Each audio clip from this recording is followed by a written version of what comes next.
Welcome to my YouTube channel. आप सभी का मेरे चैनल पे स्वागत है। इस वीडियो में हम आज बात करेंगे कि आप अपने जीके जीएस को किस तरह से स्ट्रॉन्ग करें मात्र 30 दिन में। अगर आप मेरे बताए हुए स्ट्रेटेजी को अगर फॉलो मात्र 30 दिन किए तो आपका जो चाहे आप किसी भी कॉम्पिटेटिव एग्जाम की तैयारी कर रहे हो, चाहे वो एसएससी हो, चाहे सीयूटी हो, या फिर एनटीपीसी हो, या फिर कोई भी हमारा सीयूटी यूजी पीजी जो भी हो, या फिर जितने भी हमारे एग्जाम होते हैं जिसमें हमारा जीके जीएस रोल करता है, जिसमें जीके जीएस से क्वेश्चन पूछे जाते हैं, उन सबका डर आपका यहाँ पे आज मैं खत्म करने जा रही हूँ। ठीक है, अगर आप मेरे बताए हुए स्ट्रेटेजी को मात्र 30 दिन फॉलो करेंगे तो मैं आपसे प्रॉमिस कर रही हूँ कि आपका जीके जीएस इतना ज़्यादा स्ट्रांग हो जाएगा कि आप उतना सोच भी नहीं सकते। साथ में मैं आपको प्रीवियस ईयर के जो क्वेश्चन है, चाहे हमारा SSC CGL CHSL MTS stenographer GD, या फिर सीयूटी यूजी पीजी, या फिर एनटीपीसी के जेई जो भी हो, एनटीपीसी का जो आया था फॉर्म हमारा 12th लेवल ग्रेजुएशन लेवल वो, या फिर कोई भी हमारा बैंक से रिलेटेड कॉम्पिटेटिव एग्जाम जो भी हो, जितने भी हमारे यहाँ पे कॉम्पिटेटिव एग्जाम होते हैं उन सब में जितना भी हमारे जीके जीएस का क्वेश्चन पूछता है वो सब मैं आपको यहाँ अपने वीडियो के थ्रू बता दूंगी। बस आप चैनल को सब्सक्राइब कर लेना और बेल आइकन प्रेस कर लेना, ताकि जो भी मैं वीडियो पे बताऊँ आपको अच्छे से समझ में आए। और जहाँ कहीं आपको नहीं समझ में आए और इसके अलावा आपको कुछ और पूछना हो तो आप कमेंट्स या फिर डिस्क्रिप्शन में टेलीग्राम ग्रुप का लिंक है, वहाँ पे पूछ सकते हैं आप डायरेक्ट मैसेज करके। ओके, तो देखो आप 30 दिन इस रूल को फॉलो करना, आपका जीके जीएस जो है वो बहुत ही स्ट्रांग हो जाएगा। देखो मैथ तो सब पढ़ते हैं, रीजनिंग भी सब करते हैं, ठीक है। मैथ रीजनिंग से आप नंबर अच्छा खासा उठा सकते हो, लेकिन अगर आप जीके जीएस, देखो मैथ रीजनिंग में सबका बराबर नंबर आ जाएगा, लेकिन जीके जीएस जो है इससे जो नंबर उठता है वो हमारा जो नंबर आता है उससे हमारी जो है सिलेक्शन के चांसेस ज़्यादा होते हैं। समझ में आया? क्योंकि देखिए जीके जीएस सबको यही, कुछ बच्चे पढ़ लेते हैं, कुछ लोग यही सोच के नहीं पढ़ते कि यार मैं मैथ और रीजनिंग से कवर कर लूँगा या फिर कर लूँगी, यही सोचकर जो कुछ बच्चे जो हैं जीके जीएस को उतना मतलब इंपॉर्टेंस नहीं देते। पर हमें वही पढ़ना है जो सब नहीं पढ़ते हैं, ठीक है। हमें जीके जीएस पे ज़्यादा फोकस करना है, मैथ रीजनिंग पे भी फोकस करना है, ऐसी बात नहीं है। मैंने आपको मैथ का भी जो सिलेबस है कि आप उसमें क्या क्या तैयारी करें, किस पे ज़्यादा ध्यान दें, किस पे ज़्यादा ध्यान नहीं दे, वो मैंने आपको मैथ में भी बताया था। आरआरबी एनटीपीसी का जब सिलेबस मैंने बताया था आपको, तो मैथ का भी मैंने आपको बताया था कि आप कौन से टॉपिक्स को कितना पढ़े कितना नहीं पढ़े, ये सब मैंने आपको बताया हुआ है, ठीक है। तो मैंने आपको जो मैथ का बताया था उसको आप अच्छे से कवर करना। अगर आपने उस वीडियो को नहीं दिखाया है तो डिस्क्रिप्शन में आपको लिंक प्रोवाइड कर दूंगी, आप वहाँ से वॉच कर लेना। ओके, तो यहाँ पे हम मैथ का तो हो गया हमारा, अब हम यहाँ पे बात करते हैं जीके जीएस की, ठीक है। और रीजनिंग की बात रही तो रीजनिंग का भी हमने आपको बताया था जब हमने आरआरबी एनटीपीसी का सिलेबस बताया था तब, या फिर ऐसे भी आपको मैं एक वीडियो के थ्रू बता दूंगी कि आप रीजनिंग में कौन कौन से टॉपिक पे ज़्यादा ध्यान दें और किस टॉपिक को अच्छे से पढ़े, ये भी मैं आपको बता दूंगी, किस टॉपिक से ज़्यादा क्वेश्चंस बनते हैं, और साथ में मैं आपको प्रीवियस ईयर्स के जो भी क्वेश्चंस वगैरह बनते हैं वो सब मैं आपको बता दूंगी। तो चलो इस बिना टाइम वेस्ट के इस वीडियो को हम स्टार्ट करते हैं। देखो अगर आप एसएससी के किसी भी चीज़ की तैयारी कर रहे हो, स्टेनोग्राफर, एमटीएस, सीएचएसएल, सीजीएल जो भी हो, जिसको भी आप टारगेट कर रहे हो, ओके, ऐसा नहीं है कि जीके जीएस सब में अलग पूछता है। देखो क्वेश्चंस बनाने के तरीके थोड़े अलग होते हैं पर पैटर्न एक ही रहता है। जैसे आपसे किसी का कहीं का डांस फेस्टिवल पूछेगा तो जरूरी नहीं है कि सीजीएल में पूछा तो सीएचएसएल में नहीं पूछा, वो सब में पूछता है, बस थोड़ा बहुत क्वेश्चन को जो है घुमा देता है। ओके, और सीटी यूजी या फिर पीजी जो भी आप एडमिशन लेने के लिए एग्जाम देते हो उसके लिए, उसमें भी हमारा इस सबका रोल बहुत है।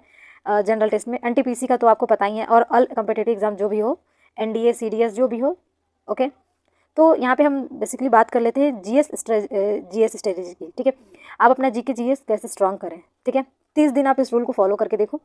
आप देखो धीरे धीरे इसको फॉलो करोगे तो आपको खुद ही समझ में आ जाएगा, ठीक।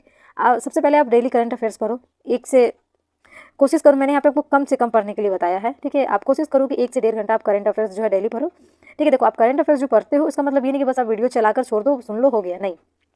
उसमें जो जो इंपॉर्टेंट चीज़ होते हैं उसको नोट्स बनाओ, ठीक है। नोट्स बनाओगे तो नोट्स बनाने से आपका ये फायदा रहता है कि जो आप नोट्स बनाते हो, देखो जब लिखने से ज़्यादा जो पढ़ोगे, सॉरी पढ़ने से ज़्यादा जो लिखोगे वो आपको समझ में आएगा। जैसे मान लो कि कुछ सिलेबस ऐसे होते हैं, सिलेबस के अंदर कुछ चीज़ ऐसी यहाँ पे पूछी जाती हैं जिन्हें हम बार बार लिखते रहेंगे तो हमें वो याद हो जाता है, ठीक है। तो उसी तरह आप करंट अफेयर्स को एक बार सुनो, जैसे मतलब कोई करंट अफेयर्स चल रहा है तो आप उसको सुनो, फिर आप उसका नोट्स बना लो, ठीक है। सबकी कॉपी अलग अलग रख लो या फिर कोई मोटी सी कॉपी लो, उसमें पेजेस बांट दो, ठीक है।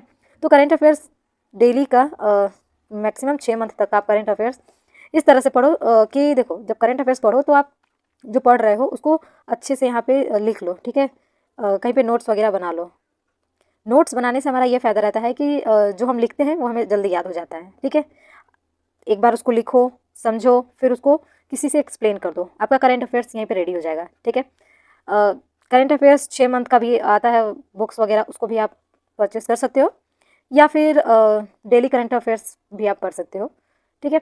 अगर आपको डेली करंट अफेयर्स कहीं से प्रोवाइड नहीं हो पा रहा है तो आप टेलीग्राम ग्रुप को ज्वाइन कीजिए, मैं वहाँ पे आपको डेली करंट अफेयर्स जो है वो, या फिर अपने वीडियो के थ्रू आपको डेली करंट अफेयर्स पढ़ा दिया करूँगी, ठीक है। और जो भी आपको दिक्कत हो, मेरे पास अगर करंट अफेयर्स 6 मंथ का PDF वगैरह होगा तो मैं आपको ग्रुप में प्रोवाइड कर दूँगी, ठीक है। तो आप ग्रुप को ज्वाइन कर लेना। उसके बाद हम बात करते हैं स्टैटिक जीके की बात करें तो स्टैटिक जीके में हमारा स्टैटिक जीके को आप 30 से 40 मिनट रेगुलर दो, ठीक है। स्टैटिक जीके में जो हमारे टॉपिक्स होते हैं इनको अगर आप एक बार याद कर लोगे तो ये हमेशा आपको ध्यान में रहेंगे, ठीक है।